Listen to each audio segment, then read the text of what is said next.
The market at Krenwald smelled of fresh bread and river mud and the faint sweetness of apple blossoms drifting from the orchards at the edge of town. Sonara had learned, in the 4 years she had lived here, to love that smell. It meant safety. It meant another morning survived. It meant that the life she had carved out of nothing, in this quiet corner of the world where no one asked questions, and no one looked twice at a young widow with steady hands and a gift for mending wounds, was still intact. She adjusted the basket on her arm and kept her eyes on the stalls ahead, cataloging what she needed. Dried fennel for Widow Cobbin's joints, a length of clean linen for the carpenter's son, whose arm had not fully healed from last month's accident. A small jar of blackcurrant preserves because Oren had asked for them twice already this week, in the unmistakable tone that made refusing him feel like a crime against nature. As if he had heard his name in her thoughts, the boy materialized at her side, pressing his small, warm body against her hip and gazing up at a stall piled with carved wooden animals. "Mama," he said, in the voice that meant he had already decided what he wanted and was simply working out the best angle of approach. "No," she said. "You did not hear what I was going to say. I did not need to." He considered this with the philosophical patience of a 4-year-old who had learned that persistence was its own form of strategy, and moved on to pressing his nose against the glass jar of blackcurrant preserves at the next stall. Sonara allowed herself a small, private smile. He was so much himself. So entirely his own person, already. She had wondered, in the early months, whether she would see too much of his father in him and find it unbearable. She had been wrong. What she saw instead was someone new. Someone neither of them had managed to produce alone. She paid for the preserves and turned to tell him they were moving on. Oren was not looking at her. He was looking across the market square, his dark eyes fixed on something Sonara had not yet registered, his small brow furrowed with the focused intensity he used when he was trying to work something out. "Mama," he said slowly. "Oren, we need to get the linen before. That man is staring at you." Sonara stopped. The world did not tilt. It did not crack or shatter or roar.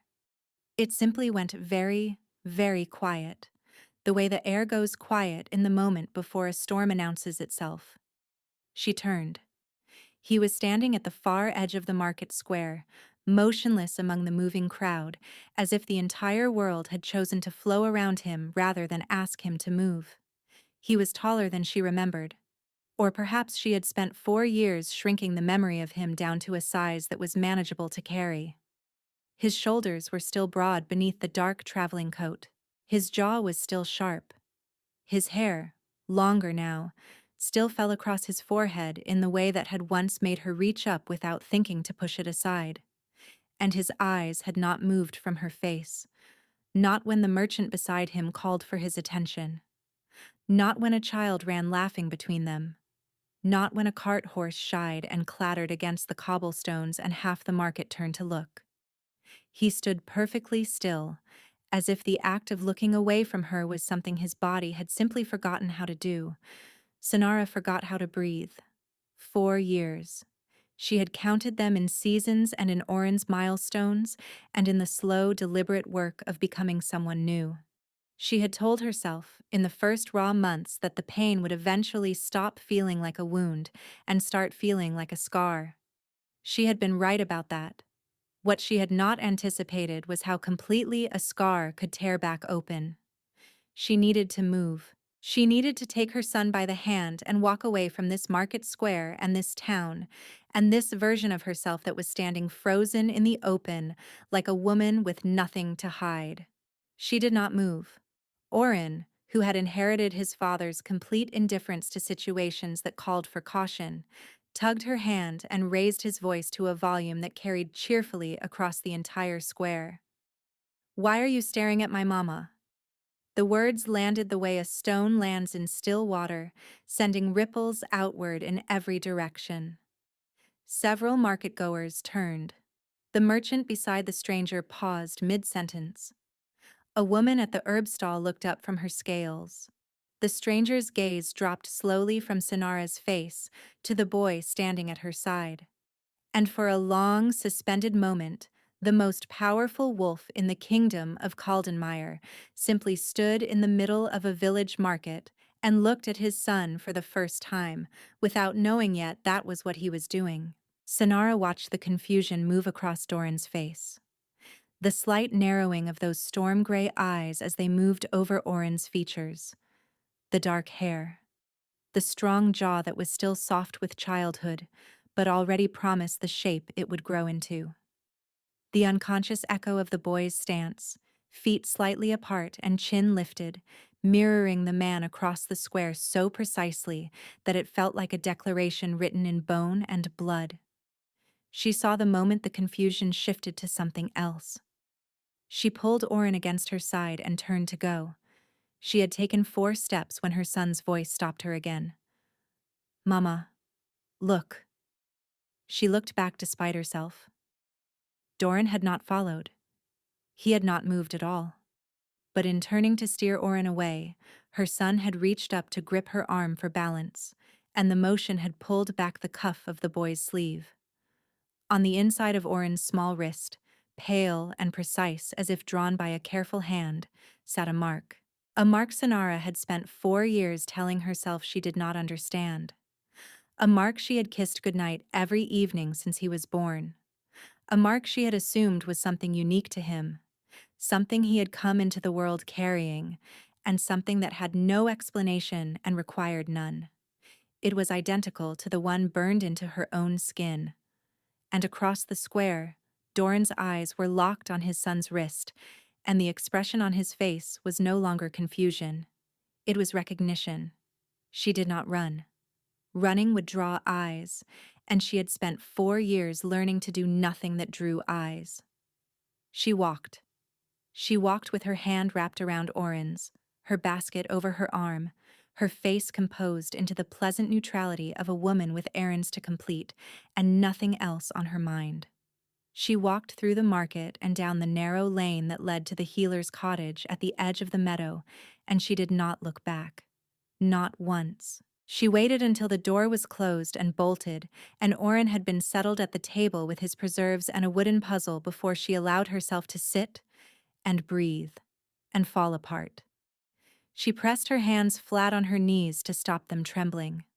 Doran, of all the market days, all the ordinary, unremarkable mornings of her ordinary, unremarkable life, he had walked into this one, into this town, into this square, into that Tuesday in late spring that she had chosen to buy fennel and linen and a small jar of preserves for a 4-year-old, who had already forgotten the dramatic encounter with the stranger and was now making the carved pieces of his puzzle gallop across the table with accompanying sound effects.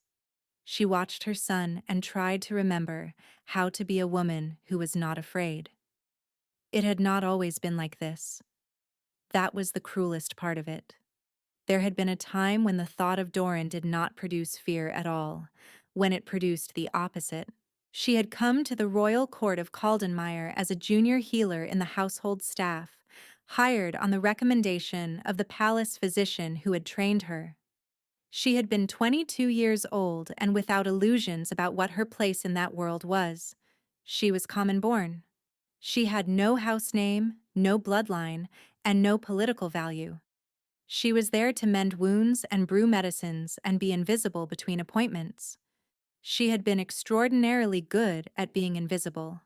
Right up until the night the king had been thrown from his horse during a storm patrol and carried into the healing ward with a dislocated shoulder and a gash along his ribs that had bled through 2 bandages before anyone thought to send for her.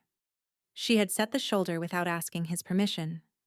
He had been too surprised to object. She had cleaned and stitched the wound with her hands steady and her attention on her work, and her complete failure to be overwhelmed by the fact that she was stitching up the Alpha King of Kaldenmeyer at 2 in the morning by candlelight. He had watched her the entire time. "You are not afraid of me," he had said when she was tying off the last stitch. "You are my patient," she had told him. At the moment. He had laughed. A real laugh, not the controlled sound she had heard him produce in the great hall. Something unguarded and surprised, and unlike the version of him that stood on raised daises and reviewed treaties. That had been the beginning. It had taken 3 months of careful, impossible, absolutely inadvisable proximity before either of them acknowledged what was happening. 3 months of her appearing at the healing ward at the hours she was needed, and him appearing there at hours when he was not wounded and had no credible reason to be present. 3 months of conversations that lasted longer than they should have, of a connection that neither of them had language for yet, of a pull that intensified rather than faded the more time passed. The night he had told her she was his fated mate, she had been sitting on the low stone wall of the inner courtyard watching the stars, and he had sat beside her and said it plainly and directly, as if it were a fact he had been sitting with for some time, and had finally decided she deserved to know. She had not doubted him. That was the part that still made her chest ache, years later. She had not doubted him for a single moment. She had looked at the man who spoke her name like he had only just learned how valuable language was, and she had believed every word. They had kept it secret by necessity. The council was already pressing him toward a formal alliance. He needed time, he told her. Time to manage the politics, to position the announcement in a way that the noble houses could not challenge. She had understood. She had agreed. She had waited, quietly and completely, because she trusted him in the way that only the young or the foolish trust another person, with no conditions and no exit plan. She had been 23 years old. She had been a fool. Or so she had believed, for 4 years, in this cottage, in this town, with the mark on her wrist and the boy at her table, and the cold company of a love she had never stopped feeling even after she had convinced herself she should. Now she was not so sure what she had been. She had not been invited to the ceremony. No one had told her it was happening. There had been no announcement in the servants' quarters, no whispered warning from a friendly face, no note slipped under her door to prepare her for what was coming.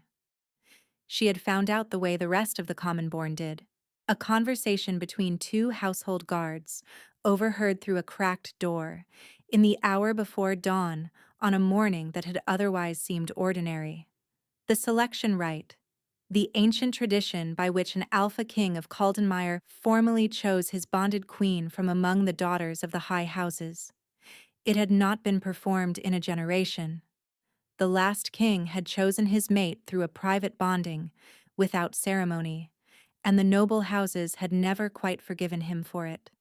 Doran's counsel, Sonara had learned in the hours of frantic whispered questions that followed, had been petitioning him for months to perform the rite properly, to stand before the assembled houses and make his choice with the full weight of tradition behind it. He had not told her. She tried to find reasons why. There were reasons. She knew there were.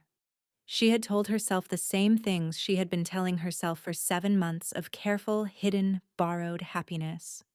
That he was managing forces she did not fully see, that the timing required patience, that his silence on certain subjects was protection and not dismissal. She tried to believe those things as she stood in the gallery above the great chamber of Varanthos, hidden behind a carved stone pillar, and watched the ceremony begin. The hall below was filled to capacity.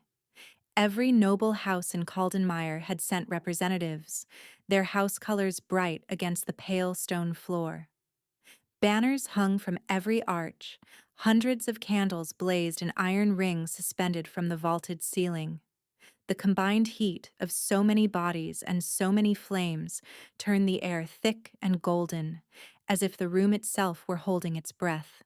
She had arrived early enough to secure a position where she could see clearly without being seen. Old instinct. She had spent her entire adult life perfecting the art of watching without being observed. She was good at it. What she was not good at, it turned out, was watching the man she loved walk into that hall. Doran entered from the northern door dressed in the formal colors of the crown, black and deep silver, and his expression composed and unreadable from above. He moved to the raised platform at the center of the chamber with the controlled, deliberate stride of a man who had prepared himself for this moment and intended to execute it without error.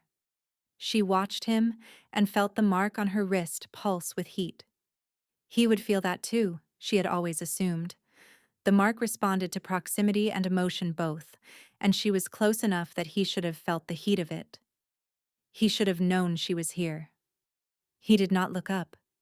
5 women descended the wide steps from the eastern gallery, each one dressed in white, each one representing one of the 5 great houses that had spent years angling for exactly this moment. They moved with the practiced grace of women who had been prepared for this possibility since childhood. Their faces were composed. Their steps were measured. They were everything that Sonara was not. And she had always known that, and had chosen to believe it did not matter. At the head of the 5 walked a woman Sonara recognized, Vailith of House Morcaine. She was extraordinary to look at. There was no point pretending otherwise. Tall and composed, with the kind of controlled beauty that spoke of generations of careful breeding and careful living. She moved as if the floor had been designed specifically for her entrance. Her pale eyes swept the room with the assurance of a woman who already knew how this would end. The High Lorekeeper of Caldenmeyer raised his voice above the gathered crowd. Doran, Alpha King of Caldenmeyer, Sovereign of the 5 territories, blood of the founding line. The houses of the realm stand witness. Make your choice, and let the bond of tradition seal it before all gathered here. Sonara's hand pressed flat against the pillar. The stone was cold under her palm. Her wrist burned. The silence in the chamber was absolute. Doran stood motionless on the platform. Something was wrong with the way he was standing. She registered it without being able to name it. A stillness that was not the stillness of composure. A quality to his expression that she had never seen on his face in all the months she had known him. In all the unguarded hours in the healing ward and the courtyard, and the quiet of the forest where no one watched, and he was just himself. He did not look like himself.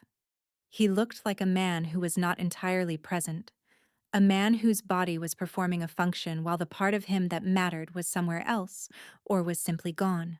She did not understand it. She filed it away, that wrongness, that absence, without finding a name for it, because in the next moment he stepped forward. "I choose," he said, and his voice carried to every corner of the chamber. Vailith of House Morcaine. The hall came apart with celebration. Sonara did not hear it.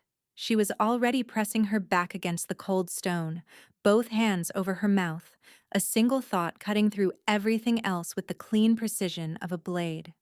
She was carrying his child, and he had just chosen another woman to be his queen. Outside the gallery windows, the capital city of Varanthos had begun to light its celebration fires. She could see the glow of them through the high glass, orange and gold against the darkening sky, burning brighter with every passing minute. She watched them and felt something inside her close down, quietly and completely, like a door being shut from the inside. She understood, at last, and without any room left for doubt, that the life she had been standing in had just ended. Whatever came next would have to be built from whatever remained. She left Varanthos on foot, not because she had no other choice, but because a horse required coin she could not spend without leaving a record, and a cart required a driver who would remember her face. She left in the hour before dawn, with a traveling pack on her back, and her grandmother's ring sewn into the lining of her boot, and the mark on her wrist burning steadily, as it had been burning since the moment Doran stepped forward on that platform and spoke another woman's name. She walked north, not because north offered any clear answer, but because south led back to the valley where she had been born, and she could not go there. Could not show up on her mother's doorstep with a king's child in her womb and a story that no one would believe. She walked for 9 days, She slept in barns and under hedgerows, and once in the back room of a roadside inn whose keeper asked no questions in exchange for her mending 3 of his workers' injuries, with a competence that clearly exceeded what he had expected from a woman traveling alone. She ate what she could find or barter for. She kept her wrist covered. She kept moving. She found Krenwald by accident on the 10th day, when her boots gave out on a road that turned to mud, and she stopped at the first cluster of buildings she could see. The village had a well and a bakehouse and a market cross worn smooth by centuries of hands, and a healer's cottage that had been sitting empty since the previous occupant had died the winter before, and an elder council willing to offer it to a young widow with demonstrable skills in exchange for taking on the work her predecessor had left undone. She said yes before they had finished the offer. She told them her name was Mira. She told them her husband had died of a fever in the city, and she needed somewhere quiet to grieve and begin again. They nodded and brought her soup and left her to settle in.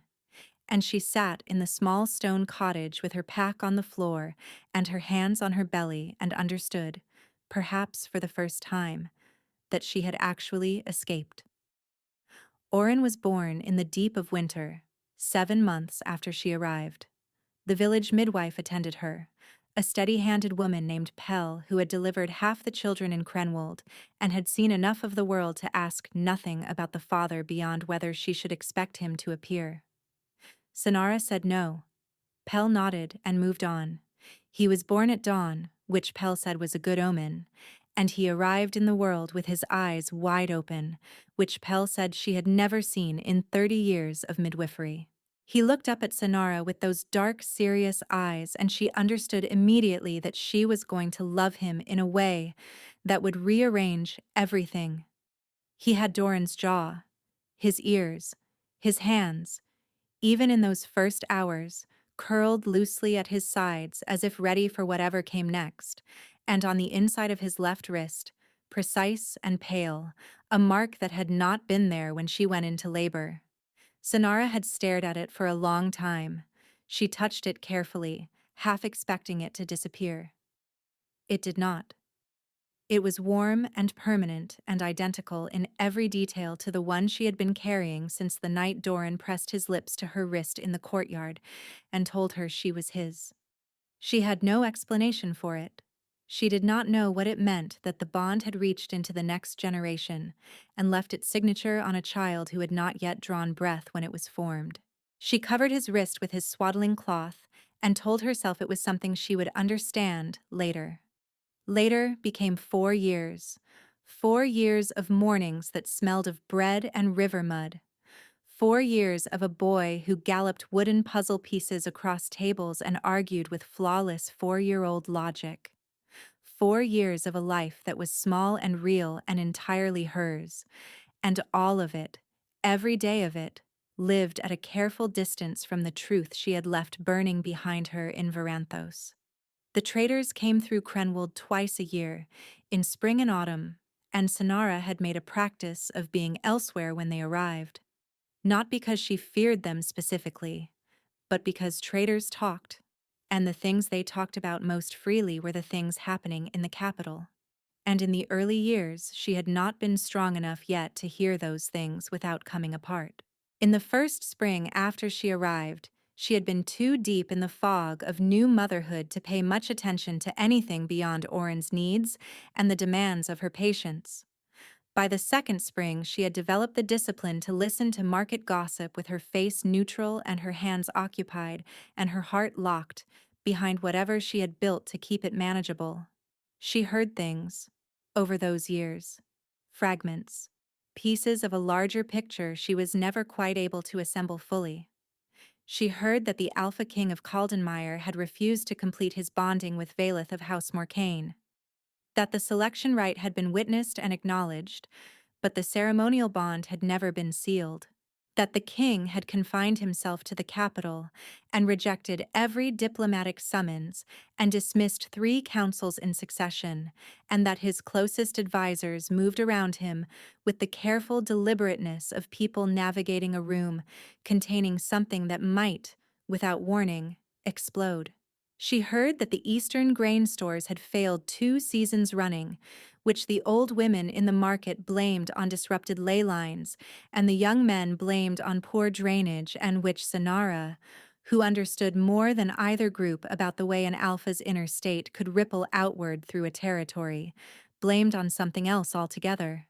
She heard in the autumn of the 3rd year that the king had sent search parties to every province, that he was looking for someone, that no description had been made public, which was strange, which suggested that the king either did not want the subject of his search to know she was being sought, or that he was protecting her identity from something by keeping it hidden. She heard this and felt her mark burn for 3 days without stopping. She told herself it meant nothing. She told herself she was interpreting fragments into a story she wanted to be true, because the alternative, the version where it meant nothing, was less bearable. Then she saw him in the market, and all the careful distance she had maintained over 4 years collapsed in a single moment. And now she was back in her cottage with the door bolted and her mind moving fast through the question of how quickly she could have them both packed and gone before morning. She was pulling the traveling pack from the top of the wardrobe when she heard it. 2 women, passing in the lane outside her window. Neighbors, friends. The kind of people she had shared 4 years of ordinary mornings with. Their voices were low and conspiratorial, carrying the hushed intimacy of people sharing something they had not yet decided whether to believe. "The miller's son came back from the capital last week," the first voice said. "Says there are king's riders in every village between here and the Greyvale Road." "Looking for someone?" the second voice asked. "Looking for a woman, young, a healer." A pause. "He says the description matches Armira exactly." Silence. "They are saying," the first voice dropped lower, "that she is not a widow at all, that she is someone the king has been searching for since before the boy was born, that she did not come from the city to grieve, that she came from the capital to hide." Another pause. Longer this time.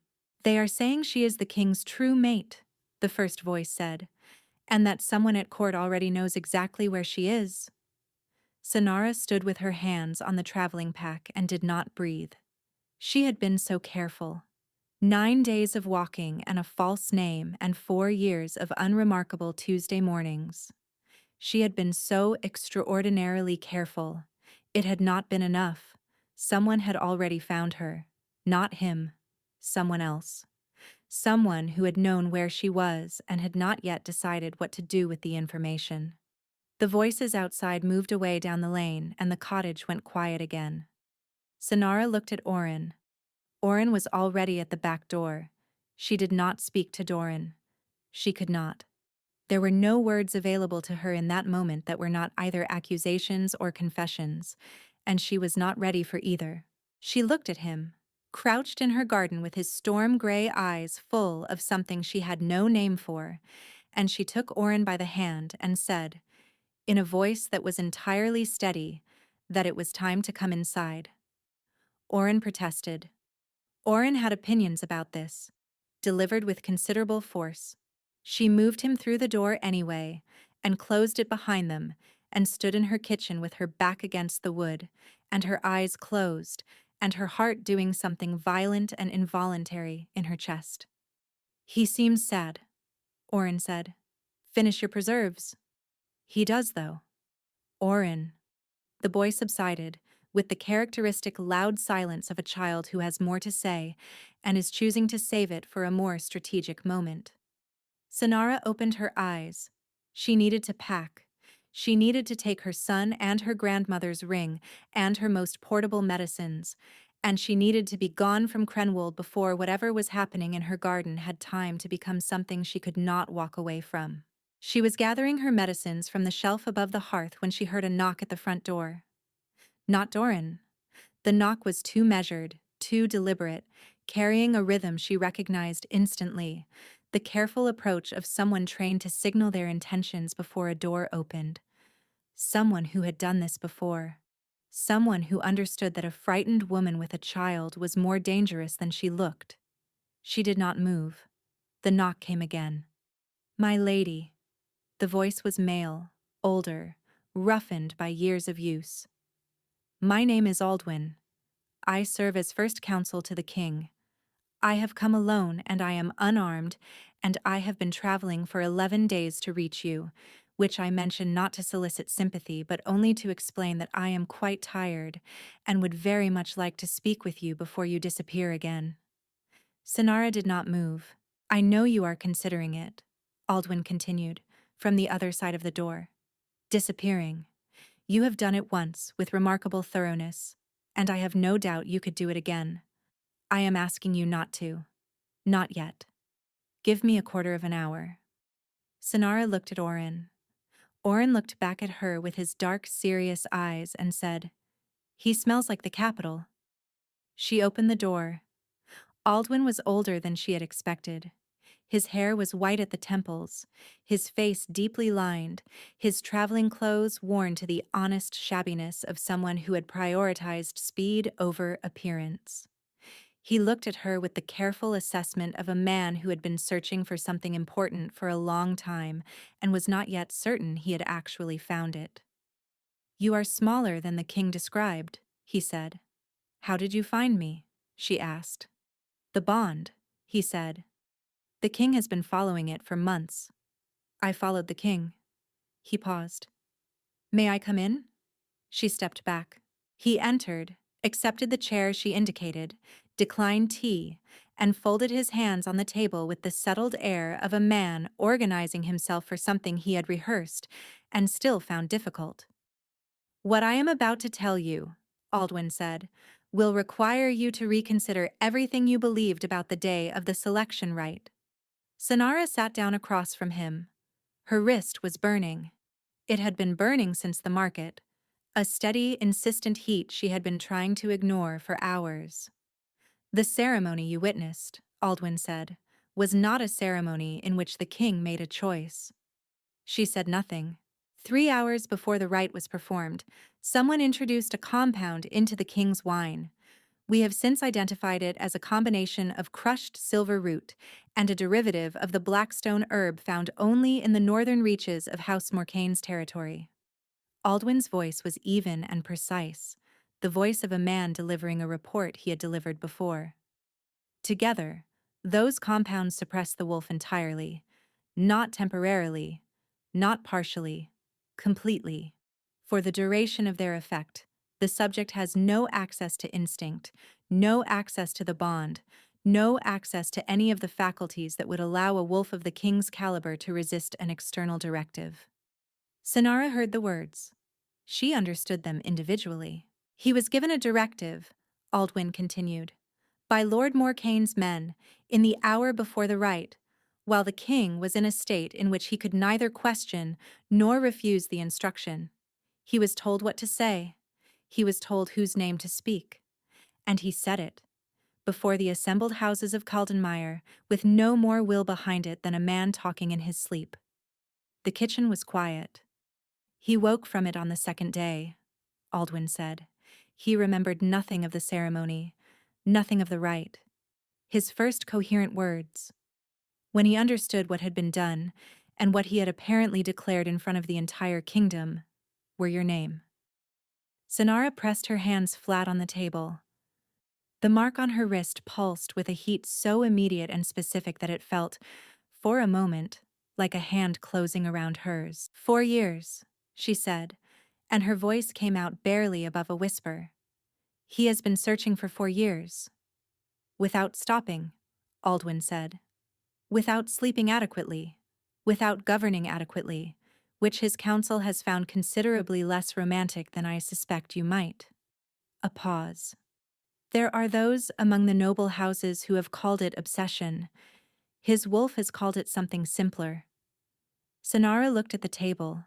She thought about the ceremony fires burning through the gallery windows, the stillness she had seen in him on that platform, the wrongness she had registered and filed away without a name. She had given it a name. She had called it indifference. She had called it rejection. She had built 4 years of her life on top of that name, and now Aldwin was sitting across from her and telling her she had been wrong.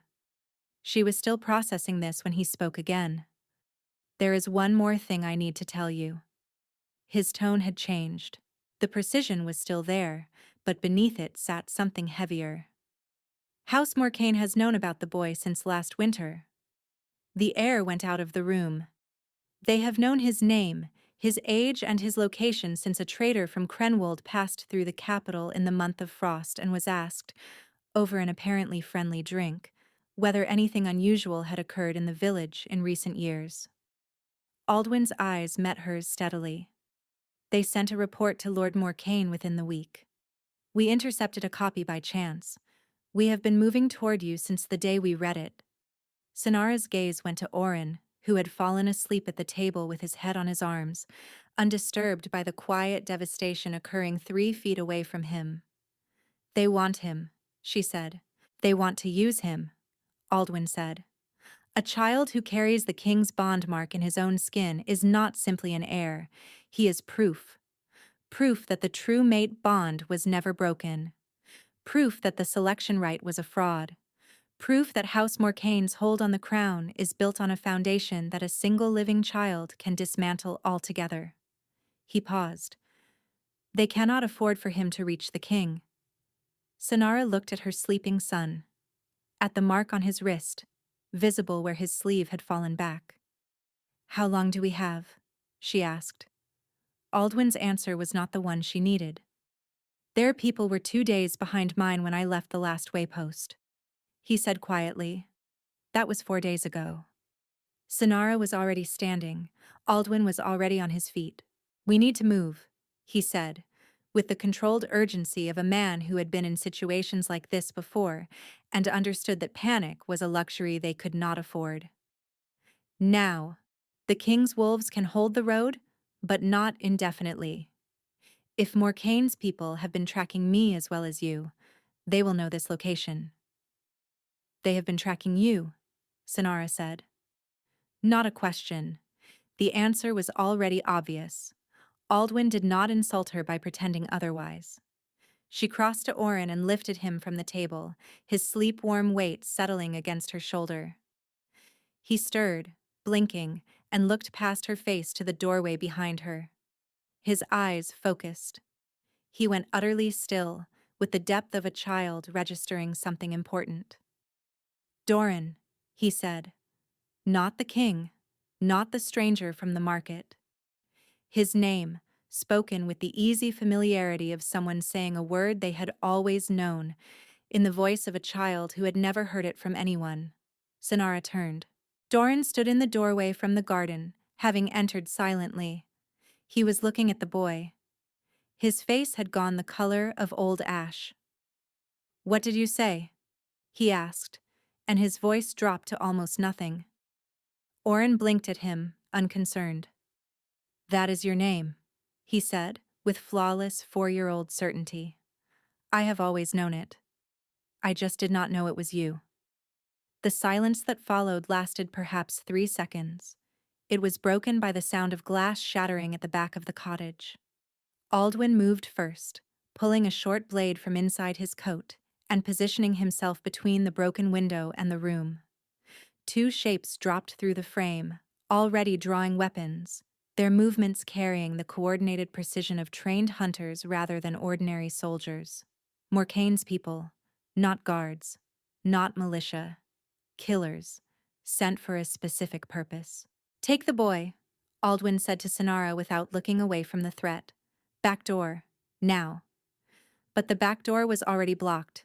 A figure filled the frame, broad-shouldered and masked, with a long blade in each hand. They were surrounded. Doran shed his coat in one movement and placed himself directly in front of Sonara and Oren, his back to them, his body a wall between his family and the weapons converging on the room. The word arrived in Sonara's mind without ceremony. Family. One of the assassins laughed, short and contemptuous. "Step aside, my lord. Our business is with the woman and the boy. You have complicated things enough already." "My business," Doran said, and his voice had dropped to something quiet and absolute that Sonara had never heard from him before, is the only thing currently standing between you and what I am about to do to you." He was not boasting, he was stating a fact. The assassin at the back door moved first, lunging toward Sonara with his blade extended. Doran spun and met him with a speed that should not have been possible in the confined space of a cottage kitchen, taking the blow on his forearm and driving the man backward through the doorframe with the force of someone who had stopped calculating risk at all. The remaining two assassins came at him from both sides. Sonara pushed Oren behind her, pressing him against the wall, putting herself between her son and the chaos filling the room. Her mark was burning, not the steady pulse she had grown accustomed to over 4 years. Something rawer, something closer to a reckoning than a warning.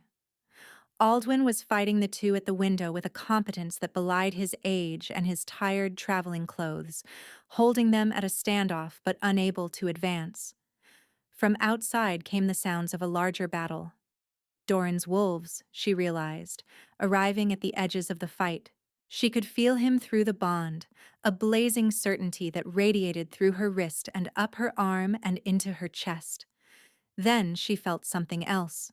One of the Morcane soldiers had broken from the fight outside and pushed into the cottage from a side she had not anticipated. He crossed the room in 3 strides, past Aldwin, past Doran, directly toward her, with a single-minded focus that told her this one had been given a specific instruction. Not her. The boy. Oren, who had been pressed against the wall behind Sonara, stepped out from behind his mother. He spread his arms wide. He was 4 years old and he barely reached the soldier's belt, and he stood there in the wreckage of their cottage kitchen with his small feet planted and his chin lifted in his father's exact stance, and he said in a voice that carried no fear at all, "You are not having my mama." The soldier paused. Not from sentiment, from the mark. It was blazing. Both marks, on Oren's wrist and on Sonara's, blazing with a light that was neither fire nor sun but something older than either, filling the room with a warmth that pressed against the chest like a hand and made the soldier's grip on his blade loosen by a single degree. It was enough. Sonara's power did not announce itself. It did not build or gather or require preparation. It simply arrived, the way something long restrained arrives when the last obstacle is finally removed, complete and immediate and overwhelming. Gold light poured from her hands, from the mark on her wrist, from Oren's small outstretched arms where his own mark blazed in answer. The soldier stumbled back. The two at the window dropped their weapons and shielded their eyes. The one Doran had driven through the doorframe scrambled to his feet and ran. What remained of the Morcane force in and around the cottage retreated toward the tree line at the edge of the meadow. But not all of them. A figure stepped from the shadows of the lane, tall, unhurried, dressed in Morcane's colors with a commander's authority in every line of her posture. Vaelith. She looked at the blazing light still fading from Sonara's hands with an expression that contained no fear whatsoever, only cold calculation. "Impressive," she said, "and completely irrelevant." She looked at Oren, then back at Sonara. "You care about this village? The people in it? The old midwife? The neighbors who have been kind to you for 4 years?" A pause. "My soldiers know where all of them live. One signal from me, and this village learns what it costs to shelter the king's inconvenient secrets." The gold light went out. Sonara looked at Oren's face, at the absolute trust in his dark eyes as he watched her work out what to do. She looked at Doran, breathing hard at the door, his eyes blazing, his every instinct clearly screaming at him to move. She looked at Vaelith. "Let the village alone," Sonara said. "Let them all alone. Take me instead." The words left her mouth clearly and without trembling. Doran made a sound that was not human. Vaelith smiled. "You and the boy." "Me," Sonara said. "Alone. The boy stays." The smile did not waver. "You and the boy. Or the village burns." Sonara closed her eyes for one breath. She opened them and stepped forward. Then take us both. They were taken to the elder hall at the center of the village. Morcane's soldiers had occupied it before dawn, which explained why no one in Krenwald had raised an alarm. The elders had been moved to their homes and told to stay there. The hall had been cleared and its hearth lit, and its doors bolted from the inside, and Valeth sat in the elder's chair at the head of the room as naturally as if she had been sitting in chairs like that her entire life.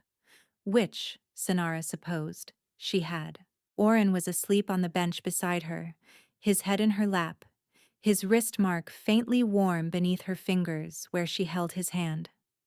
He had fallen asleep almost immediately after they arrived, which was the uncomplicated mercy of a 4-year-old body that had reached its limit for the day. Sonara had been watching the room, counting soldiers, noting the layout, trying to find the version of this that ended with her son still breathing. She had not yet found it. The side door of the hall opened without warning. Doran stepped through it.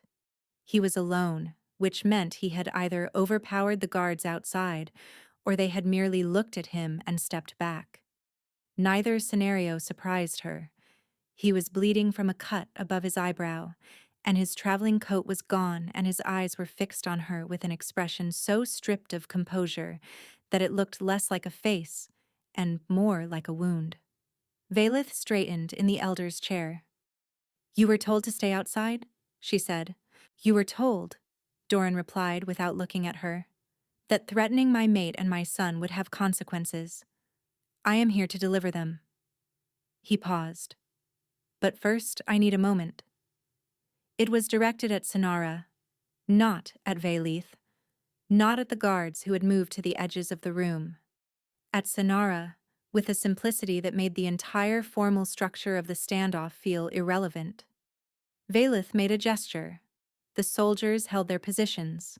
She was, Sonara noted grimly, intelligent enough to understand that Doran alone was more dangerous than all of them combined, and that the only thing currently keeping him from demonstrating that was whatever he needed to say. He crossed the room and crouched before the bench where she sat with Oren's sleeping weight across her lap. His eyes moved over her face, over Oren's, over the mark on his son's wrist, still faintly glowing even in sleep. "Are you hurt?" he asked. "No," she said. A pause. He looked at Oren again. "He called me by name," Doran said quietly. "Without being told? He has always known it. I do not know how. The bond, even before he was born. He was connected to it, to both of us." He reached out very slowly and touched the back of the sleeping boy's hand with his fingertips, the lightest possible contact, as if he was afraid of breaking something. "He looks like you," he said, "around the eyes." "He looks like you," she said, "around everything else." Something moved across Doran's face. Then he looked up at her, and the careful restraint he had been maintaining since the market square cracked open, and what was underneath it was not anger or demand or the imperial authority she had been bracing herself for. It was grief, raw and unmistakable, and 4 years deep. "I never stopped looking for you," he said. Not a declaration, not a plea. A statement of bare fact, delivered in the voice of a man reporting something he had lived through and was still living. Sonara felt the walls she had been reinforcing since that morning begin to shift. "You chose her," she said. "I watched you. I was standing in that gallery and I watched you say her name and take her hand, and I watched you not look for me in that crowd once. Not once." "I know," he said. "I know what you saw. Aldwin told me, after he found me on the road outside this village. He told me you had been in that gallery, that you had watched everything." His jaw tightened. "I cannot give you back what that cost you. I cannot stand here and tell you that the 4 years you spent alone with our son were anything other than a theft. They were stolen from all 3 of us. And I will spend whatever remains of my life making sure the people who stole them never have the opportunity to steal anything from anyone again. I thought you did not want me." The words came out stripped of everything. No armor, no management. Just the bare truth of what she had believed for 4 years. "I thought everything you said to me in that courtyard was something you said to a woman you intended to discard when a better option became available. I thought I had invented a version of you that did not exist." Doran closed his eyes. "You invented nothing," he said. "Every word I spoke to you in that courtyard was the most honest thing I have ever said to anyone. My wolf chose you before I had the language for it. The bond recognized you the first night in the healing ward, before either of us understood what was happening." He opened his eyes. "I woke from what they did to me, and the first thing I felt was the bond screaming. And I knew, before I could remember my own name, that you were gone, and that I had failed you."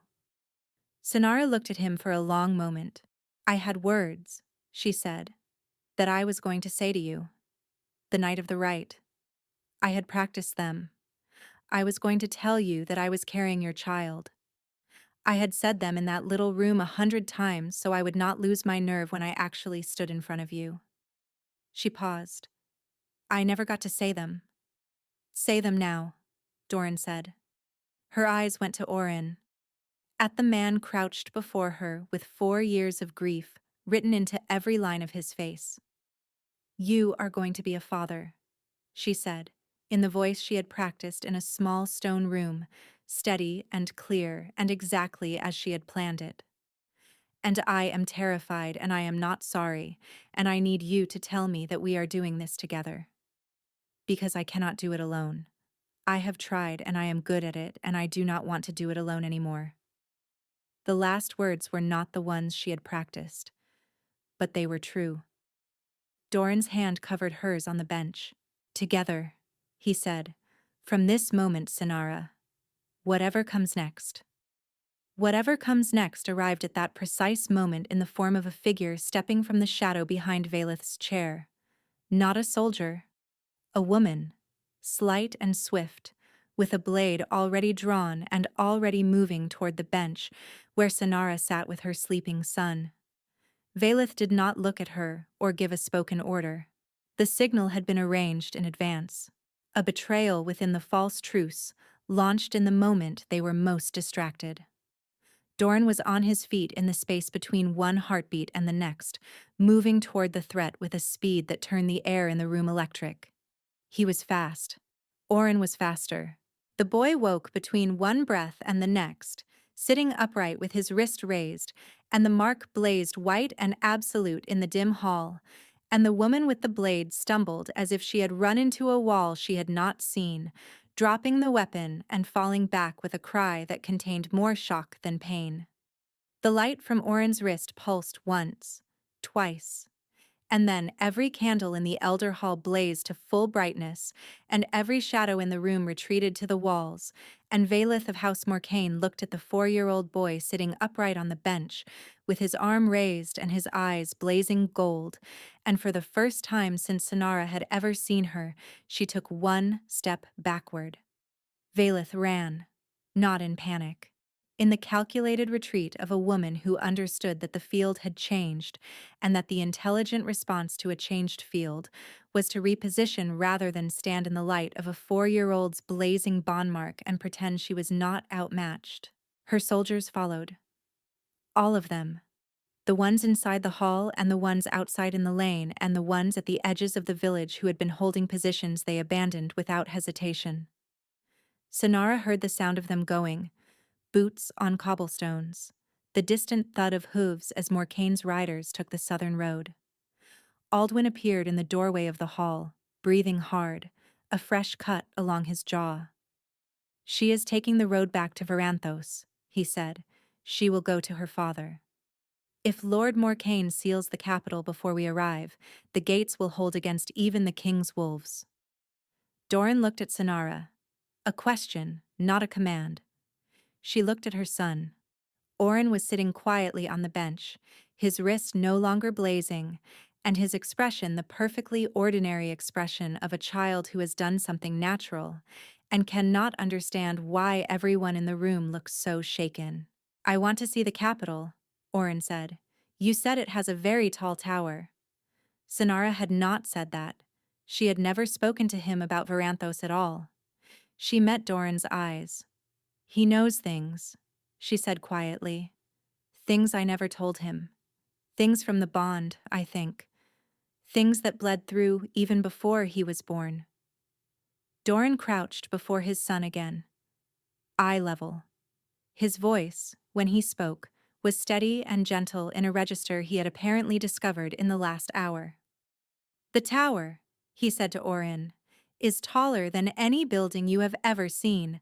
You can see the entire kingdom from the top of it on a clear day. I know, Orin said. Doran looked at him for a moment. Yes, he said. I suppose you do. They left Krenwald before the sun had fully risen. Doran's wolves, a company of 12 who had held the roads around the village through the night, fell in around them as they rode. Aldwin took point with 2 of the riders. Sonara rode with Orin settled in front of her, his back against her chest, his eyes wide and intent on every new thing the road offered. Doran rode beside her, not ahead, not behind, beside. They did not speak for the first hour.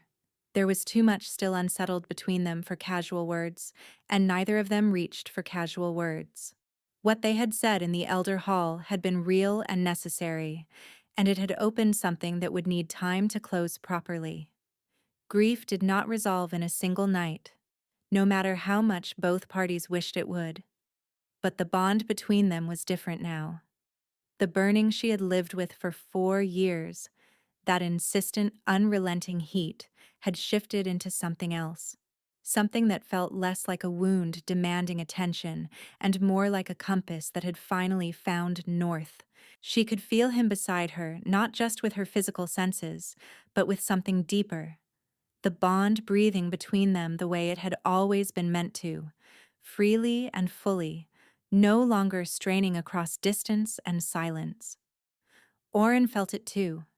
She could tell from the way he kept looking between them with a quiet satisfaction, as if watching something slot into place that he had always known was supposed to be there. They reached the outskirts of Varanthos as evening was pulling the light from the sky. The capital was, as Sonara remembered it, immense and ancient, and built as if the people who constructed it had intended it to last forever. The great walls rose against the darkening sky in pale stone. The tower Orin had somehow always known about rose above everything else, its top lost in the evening clouds. But the gates were closed, and on the walls above them, Morcane's standard flew. Aldwin pulled his horse alongside Doran. She made better time than we anticipated. Lord Morcane has locked the city. He cannot lock it against the king, Doran said. He has told the gatehouse that the king is compromised, that he travels with a foreign witch, who has bewitched him, and his judgment cannot be trusted. Aldwin's voice was flat with professional contempt. It is the same strategy they used at the selection rite: discredit before confronting. Sonara looked at the closed gates. Behind those gates were people she had known, the palace physician who had trained her, the household staff who had been kind when they did not need to be, the people who had been living for 4 years under a cloud created by House Morcane's ambition. There is a way in, she said. Both men looked at her. The healing ward has a service entrance on the eastern wall. It is used for bringing in supplies without going through the main corridors. It will not be guarded because Morcane's people will not know it exists. I used it almost every day for 2 years. She paused. I can get us inside. Sonara, Doran said. I know the city, she said. I know where Lord Morcane will have positioned his people. I know where the loyal household staff will have been confined. I know where Valeth will go when she gets inside those walls. She looked at him steadily. You need me for this part. A long pause. I need you for every part, Doran said quietly. That is not the concern. The concern is sending you through a wall in the dark while Lord Morcane's people are on alert. The concern, Sonara said, is that people inside those walls are confined in the lower household rooms because they refuse to serve under Morcaine's authority. People who cooked and cleaned and tended the wounded and who are now prisoners because they were loyal when loyalty was costly. She held his gaze. I am not leaving them there. Doran was quiet for a moment. Then he said to Aldwin, take 8 of the wolves to the main gate and make enough noise to constitute a serious distraction. To Sonara he said, show me the eastern wall. She got them in through the service door in the time it took Aldwin's company to begin their assault on the front gate. 14 people, moving in silence through the service corridors of a palace she had memorized over 2 years of early mornings and late nights. She led them to the lower household rooms where the confined staff were being held under guard. She knew the corridor. She knew the guard rotation because Morcaine's commander had set it up following the same manual the Royal Guard always used, and she had studied that manual during a quiet winter 3 years ago because knowledge was the only currency she had always been able to carry. Doran cleared the guards. Sonara opened the doors. 31 people, blinking in the sudden torchlight, looking at the woman who had vanished from this palace 4 years ago and the king who had been searching for her ever since. Mistress Sonara, said the palace physician from the back of the room, with the unhurried composure of a man who had seen a great deal and was no longer easily surprised. You look well. We need to move, she said. All of you. Now. It was in the eastern courtyard, with the 31 freed staff filing toward safety through the service gate, that Doran took her hand. Not strategically, not for the purpose of the bond or the ceremony or the politics of any of it. He took her hand in the dark and the noise and the chaos of a palace being reclaimed from people who had never deserved to hold it, and held it. On her other side, Orin reached up and took her other hand. And then, with the solemn instinct of a 4-year-old who understood that this moment was important, he reached across and took his father's hand as well. The 3 of them stood connected in the dark courtyard, while the sound of the battle at the front gate grew louder and the tide of it shifted, and the bond between Sonara and Doran, which had been burning without completion for nearly 5 years, closed. The mark on Sonara's wrist blazed gold one final time. On the inside of Doran's wrist, a mirror image of that same mark, faint as old silver until this moment, answered it with a light that rose and steadied and held. Not in a ceremony, not on a dais before assembled houses. In a courtyard at night, with a child's hand between theirs. It was, Sonara thought, exactly right. Lord Morcaine surrendered before dawn. He had no choice. With the king's wolves holding the main gate, and Doran's company having freed the loyal household staff and secured the inner corridors, the Morcaine forces found themselves fighting to hold a palace that had already been taken back from them while they were focused on the walls. Vaelith was found in the upper gallery, still in her traveling clothes, her hands folded in her lap, and her expression composed with the practiced dignity of a woman who had decided that if things were to end badly, they would end with her looking undefeated. She said nothing when the king's wolves came for her. She rose, straightened her coat, and walked out ahead of them. It was, Sonara thought, the most honest thing she had ever seen Vaelith do. Lord Morcaine was another matter. He argued. He invoked tradition, treaty, the binding nature of the selection right, the testimony of 12 noble houses who had witnessed the king's declaration.